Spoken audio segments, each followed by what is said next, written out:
Amigos, bienvenidos una vez más al programa. Le iba a decir palmarés, joder, que estoy borracho. No. Fuera, me equivocó. Amigos, bienvenidos a Leer es un placer, algo más que un título de verdad. Como todas las semanas está con ustedes para ofrecerles a ustedes para la actualidad de la gente más humilde, más importante también, porque atendemos al poderoso y al más sencillito. Pues somos demócratas realmente en el sentido absolutamente real del término, porque queremos ayudar a la gente que empieza y queremos también ponderar al que triunfa. Es un programa que lo hacemos aquí en la Biblioteca Nos de Orense y lo emitimos en la señal de Telemiño. Telemiño tiene una señal óptima, ustedes pueden disfrutar viendo nuestra calidad técnica.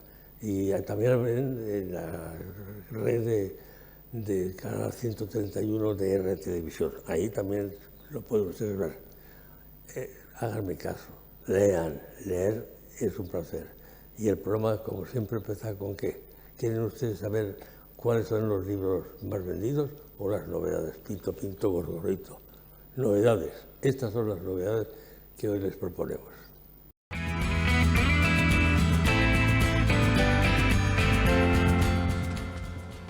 Pues en primer lugar, para presentar las novedades de esta semana, empezamos con en editorial Suma de Letras, con La joven del pelo rojo. ¿Hasta dónde llegarías para proteger el país y a la gente que quieres? Basado en una historia real de amor y lealtad. La joven del pelo rojo es una novela sobre los límites a los que nos enfrentamos cuando nos ponen a prueba sobre nuestros valores. En segundo lugar, de José Luis Arzuaga, acaba de sacar Nuestro cuerpo, editorial Destino. A partir de la observación del cuerpo humano, a través del arte y de su conocimiento como paleontólogo, Juan Luis Arzuaga nos invita a descubrir de forma sencilla y amena las maravillas que componen el cuerpo humano. Y por último lugar, una novela muy curiosa que acaba de llegar, que es El juego de Andrómeda, el puzzle literario más diabólico.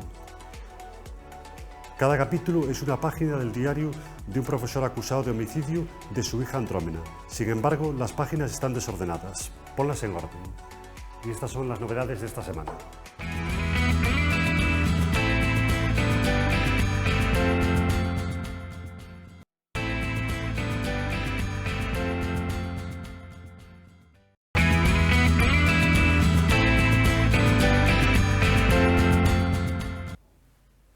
Bueno, pues los libros más vendidos de esta semana han sido de Fernando Aramburu, Hijos de la fábula. En segundo lugar, en el editorial Destino, de Santiago Posteguillo, Roma soy yo. Y por último lugar, de Pérez Reverte, Revolución. Y estos han sido los libros más vendidos de esta semana.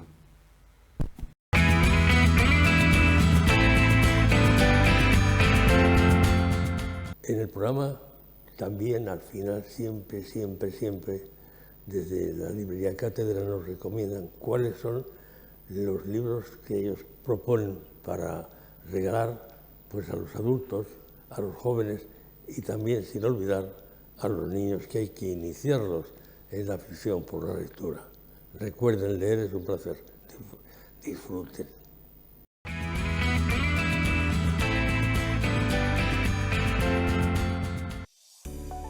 Bueno, esta semana vamos a recomendar para los más pequeños Bluey, el personaje de la tele. Acompaña a Bluey en una mágica aventura nocturna para descubrir la oscuridad.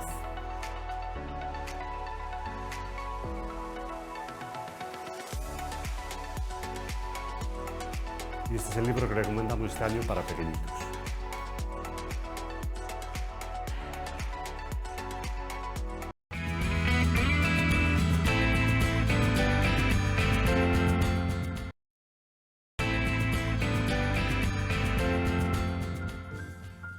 Hace 2 meses, más o menos, tenemos una entrevista muy interesante con el doctor don Manuel Seco y por circunstancias de programación cortamos una parte y no terminó de exponer un proyecto que a mí me había expuesto personalmente y me parecía muy interesante porque realmente todo lo que va a estar en su libro pues es material de primer nivel. Y yo quiero que ahora nos lo termine, nos lo cuente. Doctor, buenas tardes, bienvenido al programa.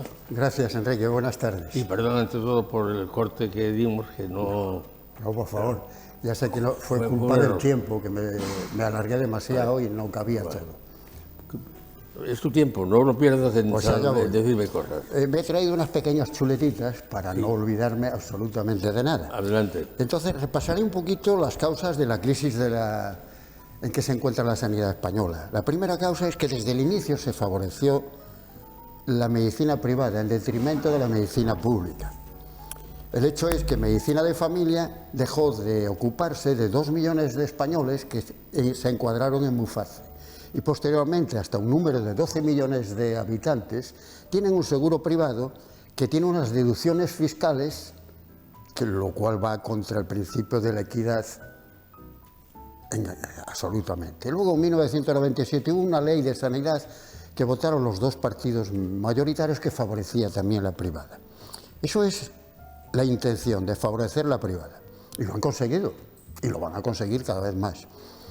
La segunda causa fue un error inicial. Cuando se elaboró la Constitución, para evitar bajarle funciones a los vascos, catalanes y navarros, pues se creó el café para todos, que así se bautizó, 17 autonomías. Eso quiere decir que ahora existen 17 ministerios de sanidad, que no se ponen de acuerdo en nada, que se reúnen en el interterritorial para echarse los trastos a la cabeza. Son reuniones absolutamente nefastas, que no sirven.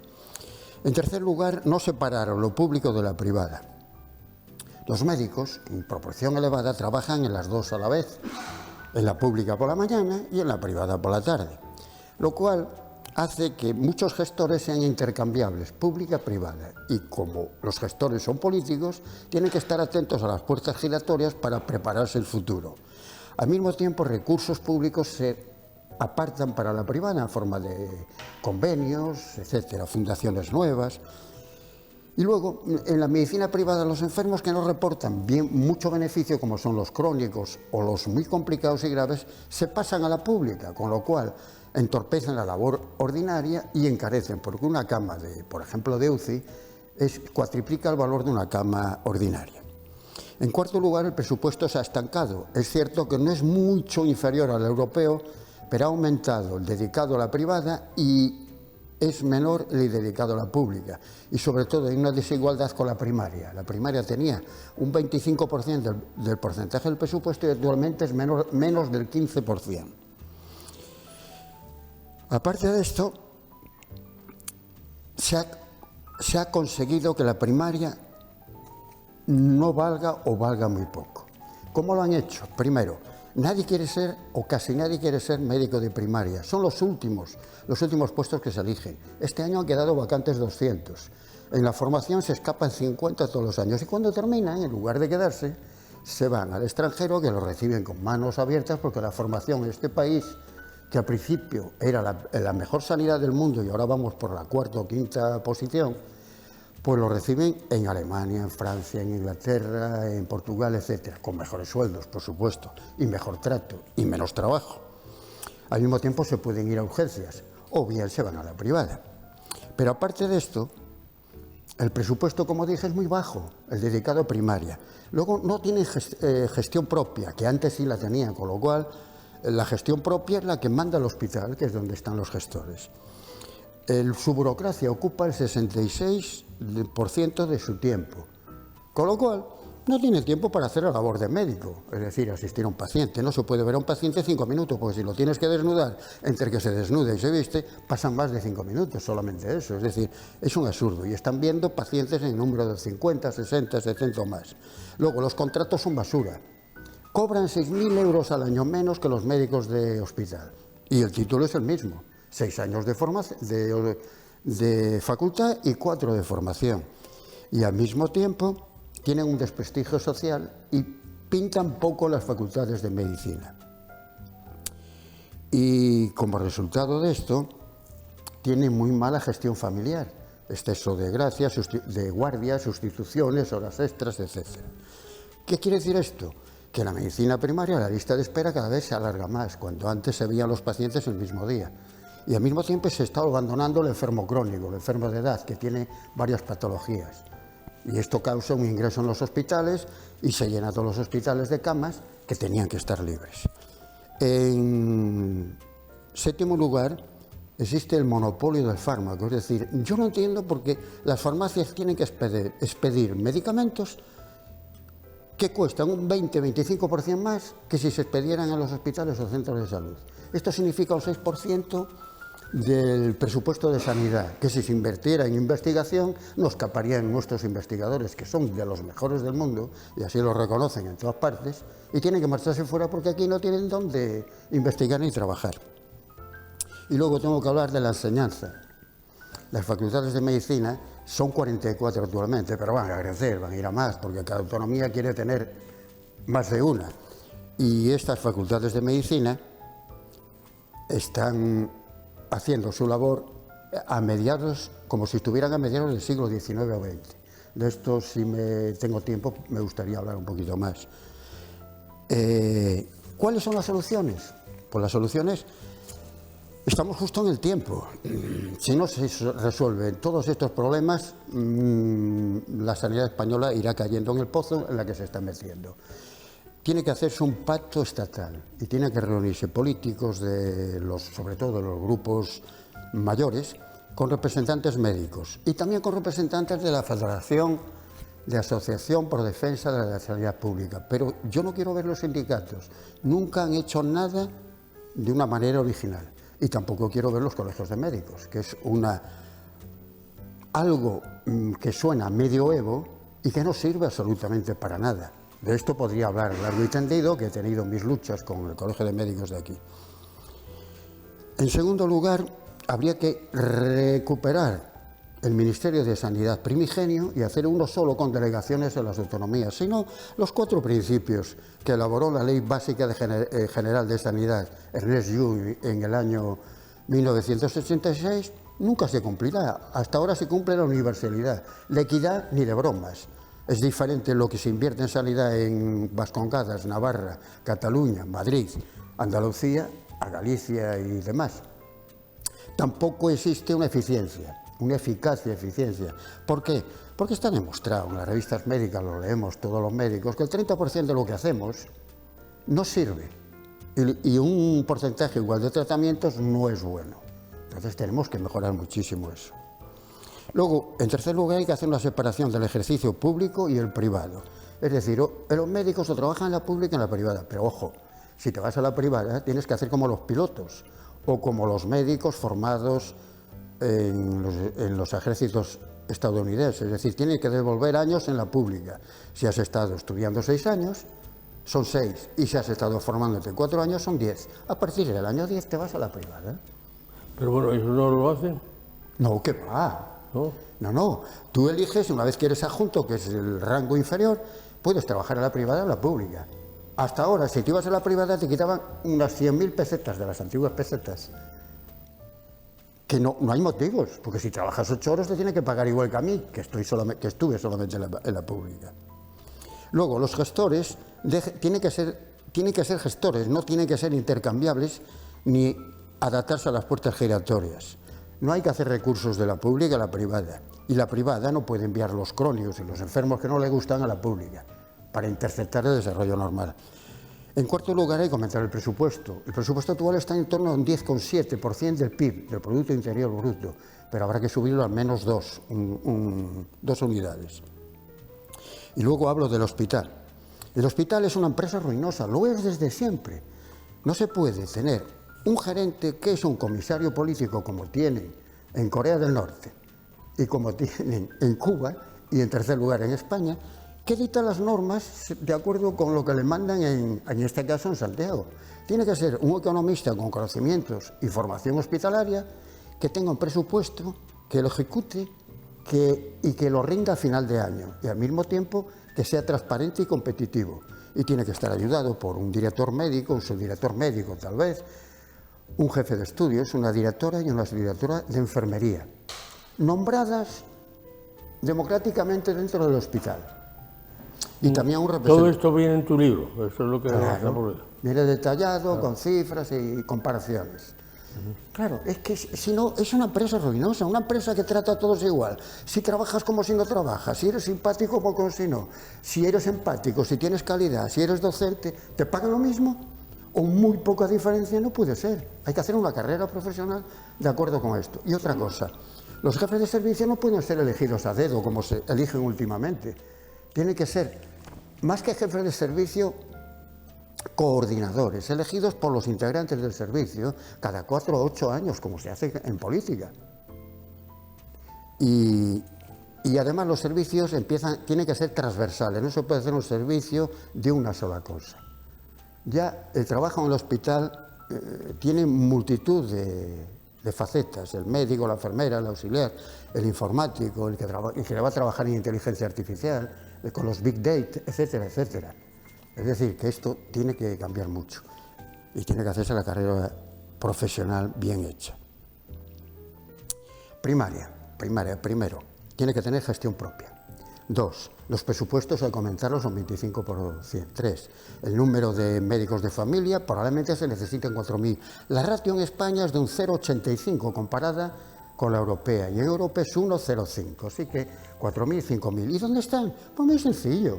En el examen para hacer el MIR quedan siempre 4.000, 5.000 médicos fuera. Ahí tenemos los 4.000. Se les ofrece la formación y se reparten por los hospitales de España. Hay 343 hospitales, tocan a 12 médicos recién licenciados en cada hospital. Al cabo de 4 años, solucionado el problema, pero antes no. Antes no, sobre todo si no se... Yo no entiendo cómo no se ha hecho eso que están... Porque cada autonomía va a lo suyo y los políticos, si observas una cosa, Enrique, están con la precampaña. Nadie habla de sanidad porque es un dardo envenenado. Se van a pillar los dedos, por no decir otra cosa. Es que no van a entrar en esa lucha. Tienen miedo, no saben qué hacer. Y unos se meten con otro, que si en Madrid, que si en Galicia, pero están igual. Aparte de eso, de la gestión propia, el presupuesto, hay que hacer unos contratos duraderos para que tengan conciliación familiar. Hay que quitarles la burocracia que ocupa el 66%. Ellos quieren ver 30 pacientes, 35 al día, y no tener más de 1.200 cartillas. Luego hay que darles un prestigio social, que lo han perdido, o que lo están perdiendo, no por culpa de ellos, y también un prestigio en la universidad, en la facultad. Si lo conseguimos, ellos ofrecerán una cartera de servicios más abundante, y al mismo tiempo el enfermo crónico será seguido, se evitará que ingrese, que empeore, etcétera. Con lo cual el hospital perderá muchísimo y la lista de espera quedará muy reducida. Por último, hay que acabar con el monopolio farmacéutico. Y respecto a la enseñanza de la medicina, eso es otro capítulo. Entonces, lo que quiero hacer en el poco tiempo que me resta es hablar de las ideas que se me han ido ocurriendo a lo largo de 40 años de labor asistencial. La primera es que el médico que se encarga de ver, los médicos, los especialistas que se encargan de ver al paciente como un completo, encargándose de sus problemas pequeños o grandes, es el médico de familia en primer lugar y el médico internista, que es a lo que yo pertenezco. Entonces, yo abogaría por tener más médicos especialistas de medicina interna en el hospital. ¿Por qué? Por varias razones. La primera, podrían ver un porcentaje muy elevado de los enfermos ingresados en los otros servicios médicos, cardiología, neumología, digestivo, etcétera. Con lo cual, los especialistas que tienen sus habilidades reducirían la lista de espera muchísimo porque harían más endoscopias, altas y bajas, más laparoscopias, más ecografías, más biopsias, más cateterismos, etcétera, etcétera, etcétera. En segundo lugar, cualquier enfermo que ingrese en las unidades quirúrgicas debiera ser visto desde el primer día por un internista que se supedita su labor a la del especialista. ¿Para qué? Para estabilizar al paciente, que llegue lo más pronto posible al día de la operación y que después de la operación, si hay complicaciones, las resuelva. También se necesitarán más internistas, porque la idea que yo tengo es de colocar un internista en un centro de salud que sea el centro geográfico para 50.000 habitantes. ¿Por qué? Porque así realizaría su consulta externa allí, en lugar de obligar a la gente a ir al hospital. Al mismo tiempo sería el intermediario entre los médicos de familia y los del hospital. Y además los aconsejaría en las dudas que tienen en los tratamientos que son enviados después del alta del paciente. Por último, necesitaría 1 o 2 médicos internistas en cada en cada hospital. En Galicia existen 14 hospitales. Y 1 o 2 internistas para recibir a los estudiantes del sexto de medicina y enseñarles el arte de la medicina antigua que se está perdiendo. El preguntar, la empatía, la exploración física, el interpretar el derecho, la radiología, hacer un diagnóstico diferencial y el discutir de casos clínicos. Es la mejor manera de aprender medicina. Y otra cosa importante sería crear la figura del especialista consultor, es decir, un especialista muy avanzado que tiene un teléfono en la mano y en cuanto lo llamen acude inmediatamente, porque toda la mañana está para eso, al servicio de urgencias o consultas externas o las áreas de hospitalización para resolver un problema que le plantea un compañero. Él no tiene que escribir nada, simplemente tiene que oírlo, ver un poquito al paciente si necesita y decir, tienes que hacer esto, tienes que pedir esto, tienes que tratarlo así. Llámame dentro de unos días si lo necesitas. E inmediatamente acude a otro lado. La lista de espera que haría mucho, pero también tiene que atender a las llamadas de los internistas que están en los centros de salud. Y por último, cuando yo era R1 en la Fundación Jiménez Díaz, venían los médicos de familia a rotar durante el verano con nosotros, con lo cual se entablaba un compañerismo que está totalmente perdido. No hay apenas relación entre los médicos de primaria y los médicos del hospital. Por lo tanto, deben de estar allí 2 semanas, o podrían estar 2 semanas cada 5 años, por la mañana ayudando en la labor asistencial y por la tarde en el servicio de urgencias, aprendiendo nuevas técnicas, nuevas habilidades o siguiendo el desempeño que hacen los especialistas. Y todo eso con muchísima camaradería, que es lo que nos falta actualmente entre los 2 niveles. Y con esto son las aportaciones que a mí me gusta que se tuvieran en cuenta. Realmente es un tema sugerente y bueno, yo creo que vas a hacer un bestseller, porque la gente, tanto uno como otro, pero a lo mejor pisará algún callo. No sé si con tu libro vas a crear algún problema a la organización de la sanidad, porque no lo sé, no tengo ni billetera del tema, pero nunca he escuchado una explicación tan razonable. Sí, pero Enrique, si lo leen y no hacen nada, porque están muy pasivos, es que la depresión, la ansiedad y la depresión entre mis compañeros es un 40%. Eso sale en las revistas médicas y lo leéis en los periódicos. Y muchos están burnout, esa palabra americana es decir quemado, hasta las cejas. O se reconduce esto o estamos perdidos y alcanzaremos las 2 paradojas. 1, al principio se decía que la sanidad era innegociable y ahora tengo que decir que la sanidad es el negocio más grande que hay. Es más grande que si juntas el dinero que produce el tráfico de armas, la trata de blancas y el tráfico de drogas. Y la otra paradoja es que estamos transformando la sanidad española en una sanidad americana que es muy buena, puntera, pero es muy mala para los habitantes de América. Y entonces la sanidad, esta sanidad que hemos creado, que tan buena era al principio, pues se transformará en una sanidad de beneficencia para los pobres y para los que no tienen dinero para pagarse un seguro privado. Esto es el futuro. Muy bien, doctor, pues lamento, ya te digo que esto que acabo de escuchar, que es muy interesante. No me fijé yo otra vez, no lo escuché con la misma atención, pero aquí está. Perdón por haberlo cortado, no se hizo con ninguna intención. No, por favor, Enrique, si es que el tiempo es oro y no me llegaba. Y ahora que me has dado la segunda oportunidad, te lo agradezco infinito. Muchas gracias. Pues nada, gracias a ti, gracias a ustedes por escucharlo. Y hoy ha sido un placer muy especial, pero ha sido muy interesante, me ha parecido muy bello. Únicamente cuando tengamos el libro en la mano, dirá que yo tengo un libro en la mano y lo voy a leer, porque realmente veo que hay soluciones posibles. Señor, gracias por su atención y por tu esfuerzo. Gracias, Enrique. Señores, hoy ha sido un programa raro, un programa especial, en el que, bueno, pues yo creo que se han escuchado cosas muy interesantes. No, yo no entiendo de política sanitaria ni mucho menos, pero sé que hay problemas, porque lo vivo yo personalmente en esos momentos. Que todo se arregle, que todo sea maravilloso y que ustedes lo pasen muy bien. Leer es un placer, un programa que hacemos aquí y que lo pueden ustedes ver a través de nuestra señal en toda Galicia, vamos, en toda Galicia, no, en la Galicia nuestra, en Ourense, ciudad y capital. Gracias por la atención que nos prestan y hasta la próxima semana.